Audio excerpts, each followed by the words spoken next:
Olá! O Pacto Federativo está previsto na Constituição brasileira e tem relação direta com a partilha dos tributos arrecadados entre União, Estados e municípios. O que se discute é que, nos últimos anos, a União tem ficado com a maior fatia do bolo e a responsabilidade dos municípios vem aumentando cada vez mais. Pacto Federativo é o assunto do programa Entrevista de hoje, que recebe aqui o vice-presidente da Comissão em Brasília, que elabora o novo Pacto Federativo, o deputado federal Sérgio Souza, do PMDB do Paraná. Seja bem-vindo, deputado, aqui com a gente. Prazer é meu. Bom, o senhor está lá em Brasília, está na elaboração do novo pacto. O que prevê o novo Pacto Federativo? Bom, é um pouco disso que você falou. Na verdade, desde o advento da Constituição de 88, quando deu-se autonomia financeira e autonomia administrativa aos municípios, naquele momento nós não tínhamos, por exemplo, leis orgânicas municipais. Então deu-se essa autonomia e as leis orgânicas eram construídas pelas assembleias legislativas. Aí cada município se organizou nas suas câmaras de vereadores, construiu as suas leis orgânicas em cima de um texto de uma Constituição estadual e de uma Constituição maior, que era a Constituição Federal, da qual, dentro da sua reorganização do Estado redemocratizado, criou-se ali o Pacto Federativo, dizendo assim: município, você será agora o primo rico da federação. Essa foi a ideia que se colocou, né? Lá em 89, por ali, quando foi começar a implementar a Constituição de 88. Na verdade, então foi uma retificação, né, dentro da Constituição, do Pacto. O Pacto foi colocado na Constituição, mas as constituições estaduais começaram a instituir também seus impostos, como os municípios, né? Aí os municípios começaram a perceber, bom, primo rico como assim? A União disse, o Constituinte disse isso, falou, olha, você será detentor de toda a sua receita própria. Todos os seus impostos municipais, o IPTU, o ISS, o ITBI, serão 100% seu. E você terá 50% de alguns impostos federais e de alguns impostos estaduais, o IPVA, o ITR, e terá uma boa participação dos impostos, dos demais impostos estaduais, por exemplo, 25% do ICMS, e criaremos um fundo constitucional aonde serão alocados parcela dos impostos do IPI e do Imposto de Renda, e que forma o tal do Fundo Constitucional, que é o FPM e é o FPE. Falou, com tudo isso, você vai ficar o primo rico.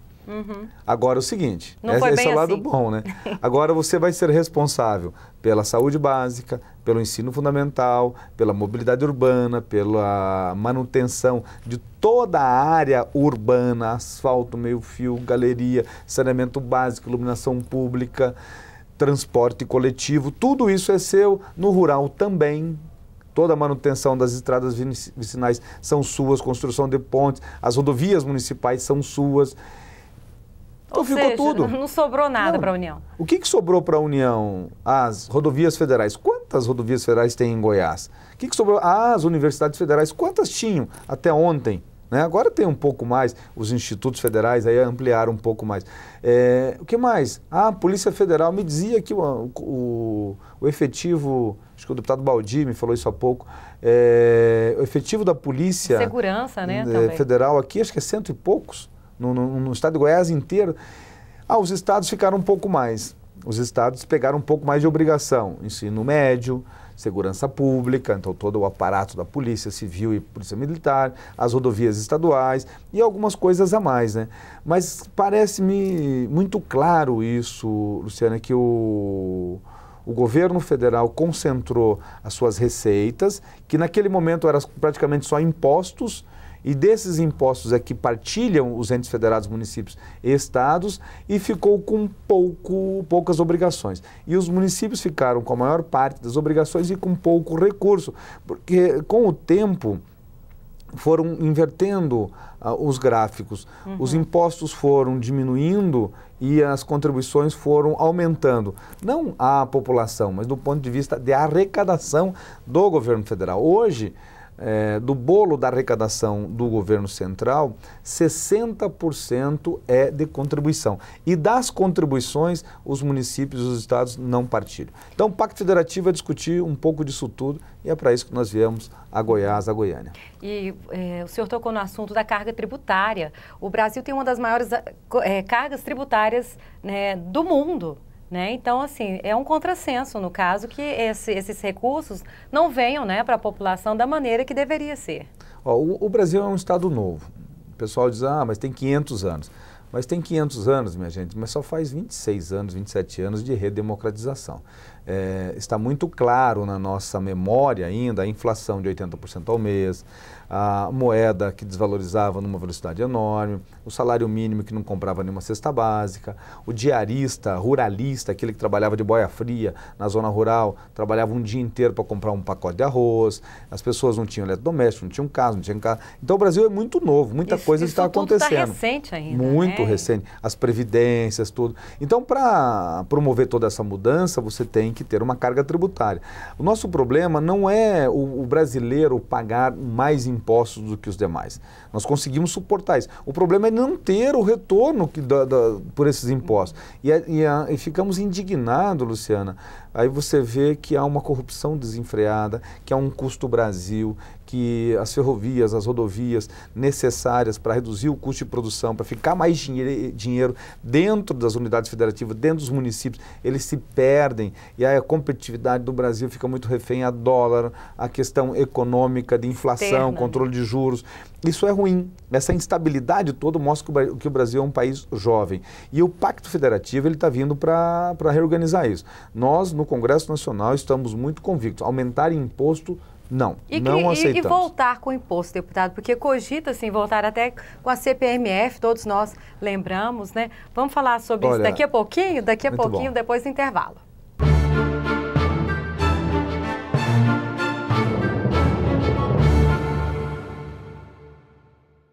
Você fica constrangido quando encontra uma pessoa com deficiência? Então, está na hora de mudar. Deficiência não é doença e essas dicas são para você.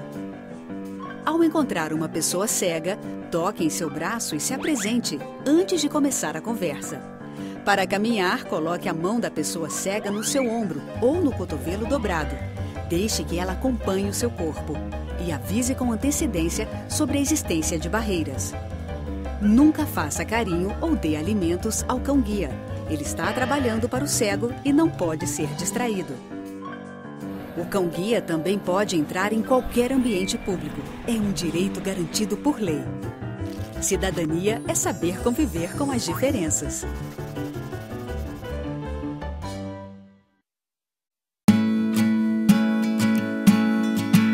Para chegar até o Superior Tribunal de Justiça, um processo em papel leva cerca de 7 meses.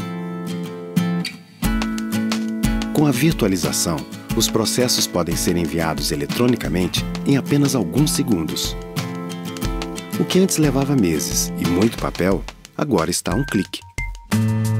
Virtualização de processos, porque ter acesso fácil e rápido à justiça é um direito seu.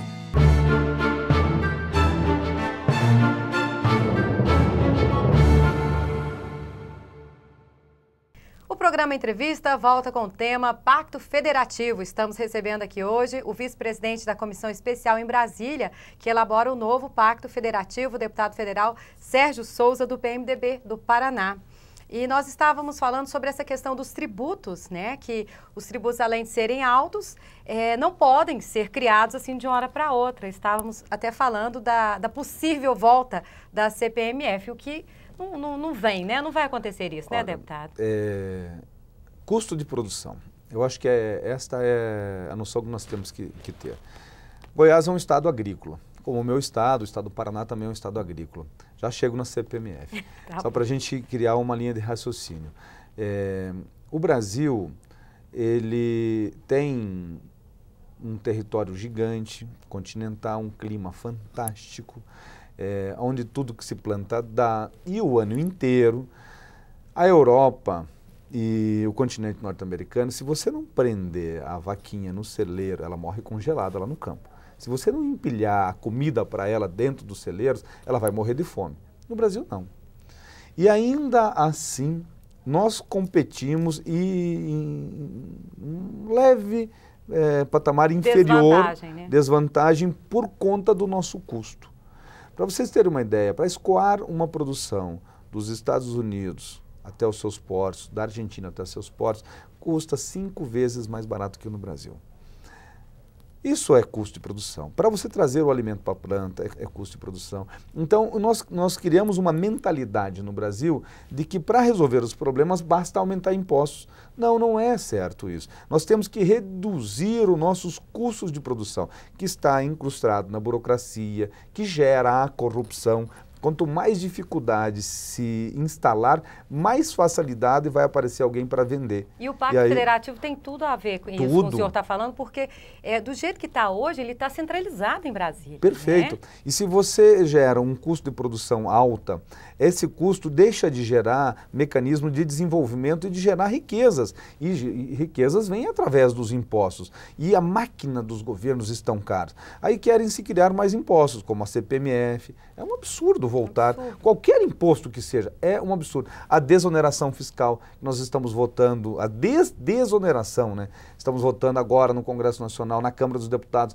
Isso é muito ruim, são 12,5 milhões de brasileiros que estão envolvidos nisso, na geração de emprego, renda garantida do emprego, no investimento. Se você tira do empresário boa parte dos recursos do seu faturamento, o que vai acontecer? Ele vai ter menos dinheiro para investir. Menos investimentos é menos emprego. Ou vai ter que demitir. Se tiver que demitir, vai ter que colocar no caixa do governo para pagar com o seguro-desemprego. E vai gerar consequências sociais nas cidades. Ou vai ter que repassar ao consumidor, gerando inflação. Então, o Pacto Federativo busca debater tudo isso. A não criação de novos impostos, mas sim a redistribuição de obrigações e de receitas entre União, Estados e municípios. E o senhor tocou no assunto das obrigações, né? Além dessa divisão, né, tributária, tem também a questão das atribuições, né? Os municípios, estive conversando com alguns prefeitos, a maior reclamação é mesmo das atribuições, é saúde, estrada, tudo fica nas mãos. Mas o que garante que esse dinheiro vai chegar lá mesmo para eles, né? Veja só, são 3 os pontos que nós estamos debatendo nesse momento dentro dessa comissão do pacto. Essa porcentagem iria aumentar pelo novo pacto ou não? Tá, bom, esse é um. Aumentar a receita dos entes federados. Fazer com que os municípios e os estados partilhem ou participem um pouco do bolo das contribuições. Aumenta a receita. Diminuir as obrigações, por exemplo... Você pode pensar em federalização de estradas estaduais, federalização de universidades, algumas das obrigações, por exemplo, mais obrigação da União com relação aos gastos com saúde, passar algumas obrigações para a União, nesse caso também é uma forma de você desonerar os municípios. E um terceiro ponto, que é talvez um ponto que incitou toda essa questão da discussão do Pacto Federativo, é o fato de você, hoje, União, principalmente a União, mas os estados também, mas principalmente a União, ela cria uma série de programas, se falam em próximo a 300 programas que ela cria para os municípios. No início repassa algum recurso, ou o recurso que continua passando não é o suficiente. Vamos citar um deles aqui, por exemplo, Programa Saúde da Família. É bom, é um excelente programa, mas o que se repassa aos municípios é 30% do custeio, em torno de 10 mil reais, 12 mil reais por equipe Saúde da Família, que envolve agentes comunitários de saúde, enfermeiro, médico e toda uma estrutura para manter esse programa. Isso não é o suficiente, não que o programa não seja bom. Estou dizendo, o governo cria e isso vincula ao fato, se você não tiver esse programa, você não pode receber outros recursos, que não pode receber outros. Uma coisa é vinculada à outra, isso acaba engessando o município. Hoje a capacidade de investimento dos municípios é ínfima, chega a 1%, 2% de toda a sua receita. Tem problema com folha, tem problema com os limites constitucionais e da lei de responsabilidade fiscal. A própria manutenção até dos programas que já existem, né? Eles não sobrevivem, né? Não, hoje o município, para fazer investimento, Luciana, ele vive... especificamente de emendas parlamentares ou de programas de governo federal. O município, por si só, ele não tem recurso nem mesmo para fazer a manutenção da sua malha viária urbana, tampar buraco. É muito difícil hoje as condições dos municípios e cada vez mais responsabilidade, não só sobre os municípios, sobre os prefeitos. Ser prefeito no Brasil hoje tem que ter coragem. E com relação ao Pacto Federativo, o senhor que está lá em Brasília, acha que ainda vai levar muita discussão, vai demandar ainda muitas reuniões?